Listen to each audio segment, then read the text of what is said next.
Greetings, everyone. This is Instructor Mustafa coming from MedJ International Services, located right here in the District of Columbia. Today, I want to talk to you about another life-saving tip. And this is important. Well, all my tips are important, I believe, because I try to, as being in the life-saving business, I try to provide this and disseminate information on how to save your life. Forget all the other shit. I'm just want to show you there's some things that you could be doing better to save your life.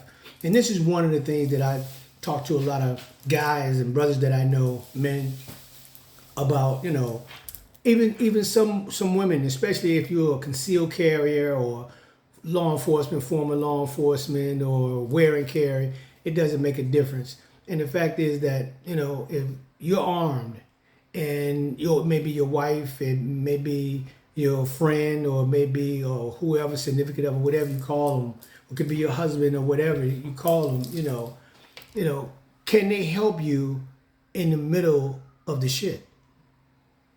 If they aren't trained, if they have a firearm but they don't practice, they don't go over scenarios, they don't think the gun's important, they just depend on you to protect them, well, you may need to evaluate that situation. Because what if something happens to you? What if you go down? What if you get shot? What they gonna do? Are they a liability? Have you guys talked about if something happens, this is what we do in any scenario, in any situation? And do they have the ability to carry it out? Can you trust them to deal with the threat? See, this is a lot. This is very, very, very important. You got to know who you roll with, because a lot of people they not equipped to deal with the threat. Ladies, they cute and want to look good and all the rest of this. But if something going down, I got about 4 or 5 people to deal with. What you gonna do? My job is to protect you, but damn, you got to reciprocate and provide protection for me too. And for those that you are concealed carriers and wearing carriers, then you don't carry a gun. Well, you don't need a gun. You might as well, you just want to have it in the home. Okay, fine, that's good. But other than that, your life is still at risk because you failed to do your due diligence in this day and time that we live in. You choose not to carry your gun, and you choose not to train, you choose not to go to the range, you choose not to dry fire, you choose not to go scenarios. You and your husband, you and your friend should be going in the house, up and down the house, training. You should be doing this in the car. If you have children, who protects the children? How we got to get back to the children? Children in the back seat, I'm driving, I'm dealing with the threat. As the lady, woman, female, you should be ready dealing with that. You got to make sure that they okay while I'm dealing with the threat and making sure the children know what to do. So their asses won't be in the way when the threat is happening. Look, when it happens fast. People are scared.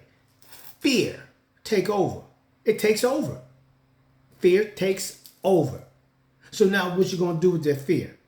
But what I'm saying to you is that, if you're dealing with someone and you understand the lay of the land, it will behoove you to make sure that your significant other, your partner, or whomever it is, understands that. And you working together in one symbiotic relationship. Now, if that person chooses not to do that, but then you may need to reevaluate the situation. Maybe you don't need to be with that person.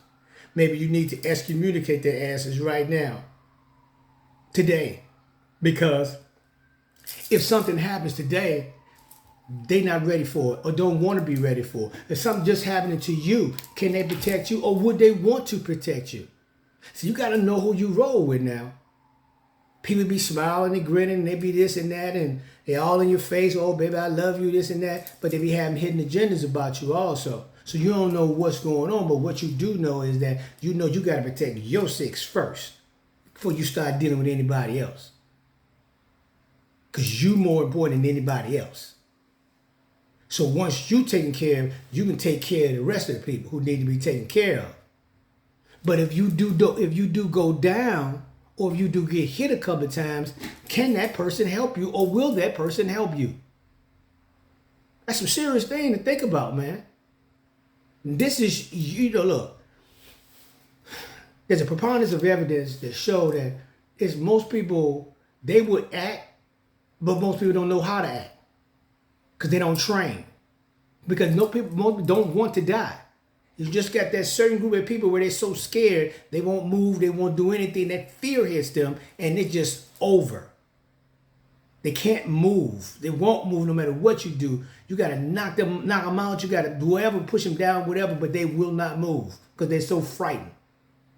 And if you know someone like that too, if you can't work with them to get that frightening stuff out, you got to get rid of them because they got to do that shit on their own. And I mean that very seriously, because when you in it, you need people that's going to help you. And if you know that's not their thing, then, and you know that's your lifestyle, it behooves you to deal with people that you're equally yoked. You want people, my 6 is covered.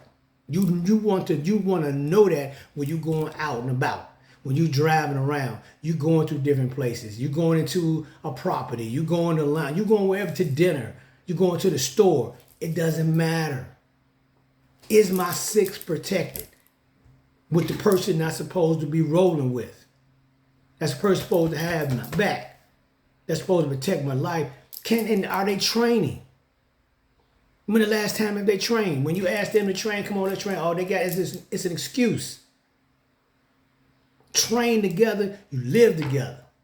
Survive together. You win together. If you're going to be together, be together. Be together all the time. Not just being around each other all the time, but when you together, y'all together all the time because y'all tight. Because you know the plan, y'all practice everything, you know. Like I said, if you have children, you know where the children's supposed to be at. Who takes care of the children? Put them in the middle. Man in the front, woman in the back. Woman in the front, man in the back. It don't make no difference. The best shot gets in the front. We moving. We moving to another location. We moving to another cover. We getting out the car. We going to the car. We've identified possible threats at the gas station. Leave. People coming in my house. You take downstairs, you and the children go to the safe room. I'm handling the business here. You can see everything that's going on because you got CCTV. And you can see everything that's happening. So if you need to leave to provide assistance for me, and you know that the children are secure, come on, we know that we know. But if you can't trust someone to protect you, it's just not good enough for me. Not at all. So look here. Listen to what I'm saying, man. Choose wisely. Choose wisely, and not just because you love somebody. Look, you got to be, in this day and time of the system of racism and white supremacy and how this works, you always got to choose wisely with whom you dealing with. In-house, out-house. Because you don't know no more. Things not like it used to be. Things are shaky flaky. Things are in a regressive mode. And we have to understand that. And we have to deal with that threat. So look, stay alive.